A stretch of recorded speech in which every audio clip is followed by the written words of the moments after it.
আসসালামু আলাইকুম এভরিওয়ান। আজ আমি আপনাদের সাথে শেয়ার করব দুপুরে রান্না। আর দুপুরেতে রান্না করব ছোট মাছ আর বড় মাছ। তো ছোট মাছ আর বড় মাছটা কিভাবে রান্না করি সেই রেসিপি আমি আপনাদের সাথে শেয়ার করব। তো আশা করি আজকে এই রেসিপি আপনাদের অনেক ভালো লাগবে। তো চলুন কথা না বাড়িয়ে রেসিপিটি দেখে নিই। প্রথমে আমি এখানে যে 5 মিশালি ছোটো ছোটো মাছ নিয়েছি, আর এই মাছটা আমি সুন্দর করে ধুয়ে নিয়েছি। আর এদিকে নিয়েছি আলু আর বেগুন। আলু বেগুন দিয়ে ছোটো মাছের চচ্চড়ি করব আজকে। তো এই আলু আর বেগুনটা আমি সুন্দর করে ধুয়ে নেব। তো এটা ধুয়ে নিয়ে একটা কড়াই ঢেলে নিয়েছি। এরপর যে আমি এখানে অ্যাড করে দেব প্রথমে বেশ কিছুটা কাঁচামরিচ কুচি, দিয়ে দেবো পেঁয়াজ কুচি, হলুদের গুঁড়া, স্বাদ মতো দিয়ে দেবো লবণ। এরপর যে অ্যাড করে দেবো পরিমাণ মতো তেল। তো তেলটা দিয়ে আমি কিন্তু হাত দিয়ে ভালো করে মেখে নেব। আর এটা খেতে খুবই কম মশলা দিয়ে হাতে মাখানোর চচ্চড়ি তৈরি করা হয়, আর খেতেও কিন্তু অনেক মজা হয়ে থাকে। তো আমি কিন্তু এটা একটু সময় ধরে ভালো করে মেখে নিচ্ছি। আর এই পর্যায়ে আমার কাছে মনে হয় যত মেখে নেবে ততই এর টেস্টটা অনেক ভালো আসবে। তো আমি একদম বেশ কিছুক্ষণ সময় ধরে মেখে নিয়েছি। এই পর্যায়ে এখানে মাছগুলো দিয়ে দেবো।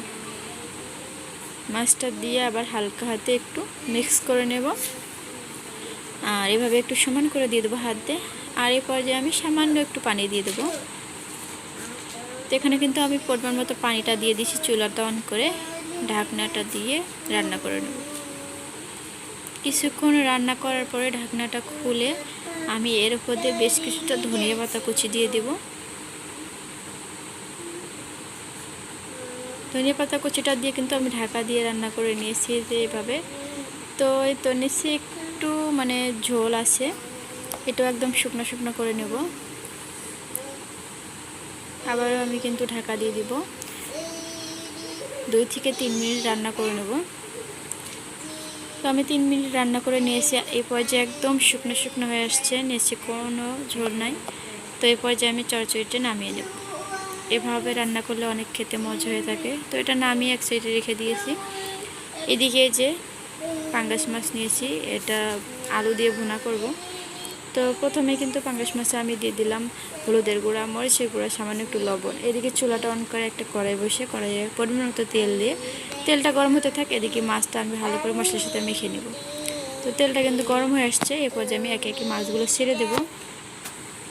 তো মাছগুলো দিয়ে দিছি, আর এই মাছটা আমি সুন্দর করে ভেজে নেব। তো মাছ আমার এক পিসটে ভাজা হয়ে আসছে, আমি এভাবে একটু উল্টিয়ে দেব। তো একইভাবে কিন্তু 2 পিসটে মাছ আমি সুন্দর কালার করে ভেজে নেব। একদম মচমচা করে ভেজে নেব না, হালকাভাবে ভেজে নেব। তো মাছগুলো আমার ভেজে নেওয়া হয়ে গেছে, যে দেখতেই পারতেছেন। এই পর্যায়ে মাছগুলো তেল থেকে উঠাই নেব।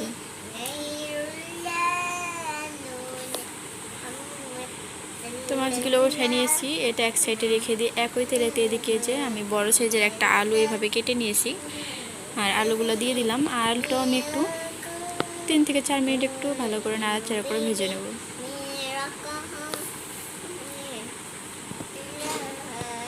তো আমি কিন্তু কিছুক্ষণ পর পর এইভাবে নাড়াচাড়া করে নিচ্ছি, আর আলুগুলো ভেজে নেব।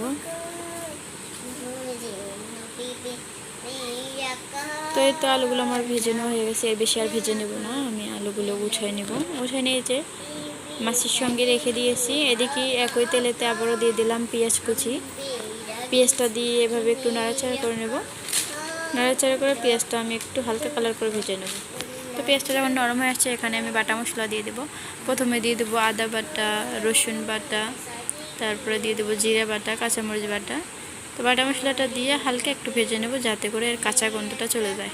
তো এখানে দিয়ে দেবো আমি হলুদের গুঁড়া, মরিচের গুঁড়া, স্বাদ অনুযায়ী লবণ। সামান্য একটু পানি দিয়ে মশলাগুলো ভালো করে কষিয়ে নেব। আর এই মশলাটা আমি 3 থেকে 4 মিনিট ভালো করে কষিয়ে নেব। তো 3 থেকে 4 মিনিট মশলাটা কষানোর পরে কিন্তু উপরে থেকে তেলটা ছেড়ে দিয়েছে। এরপর যে আগে থেকে ভেজে রাখার আলু আবারও দিয়ে দেবো। এভাবে একটু নাড়াচাড়া করে আবারও ঢাকা দিয়ে দেবো। আলুটা একটু কষিয়ে নেব। তো কিছুক্ষণ পরে ঢাকনাটা খুলে নিয়েছি, আর এই পর্যায়ে আবারও একটু নাড়াচাড়া করে নেব। আর এটা কিন্তু আমার কষানো হয়ে গেছে। এই পর্যায়ে আমি সামান্য একটু পানি দিয়ে দেবো। তো পরিমাণ মতো পানি দিয়ে দিয়েছি, আবারও ঢাকা দিয়ে রান্না করে নেব। আর তো এই পর্যায়ে আমি এখানে মাছ দিয়ে দেবো। তো এখান থেকে এক পিস মাছ আমার মেয়ে খেয়ে ফেলেছে। ওর আবার ভাজা মাছ খুবই পছন্দ, মাছ ভাজলেই খেতে চলে আসে। তো 4 পিস মাছ থেকে মেয়ে একটা খেয়ে ফেলেছে, আমি 3টা দিয়ে আবার নাড়াচাড়া করে ঢাকা দিয়ে রান্না করে দিলাম কিছুক্ষণ। তো কিছুক্ষণ পরে আবার কিছুটা ধনিয়া পাতা কুচি দিয়ে দিব, দিয়ে আবার ঢাকনা দিয়ে 1 থেকে 2 মিনিট রান্না করে নেব। এই তো 2 মিনিট রান্না করার পরে আমি আবার একটু নাড়াচাড়া করে নিচ্ছি। তো আলু দিয়ে পাঙ্গাস মাছের ভুনাটা কিন্তু আমার তৈরি হয়ে গেছে, দেখতে পাচ্ছেন কালারটা অনেক সুন্দর আসছে। আর এইভাবে যে কোনো মাছ রান্না করলে খেতে অনেক লোভনীয় হয়ে থাকে। তো এটা আমি চুলাটা অফ করে দিয়েছি। তো আজকে তো রেসিপিতে এই পর্যন্তই, ছোট মাছ আর বড় মাছের রান্না। আর এদিকে আমার মেয়ের জন্য খাবার রেডি করতেছি। তো আজকে রেসিপিটি কেমন লাগলো? ভালো লাগলে অবশ্যই লাইক কমেন্ট শেয়ার করবেন। আর সবাই ভালো থাকবেন, সুস্থ থাকবেন।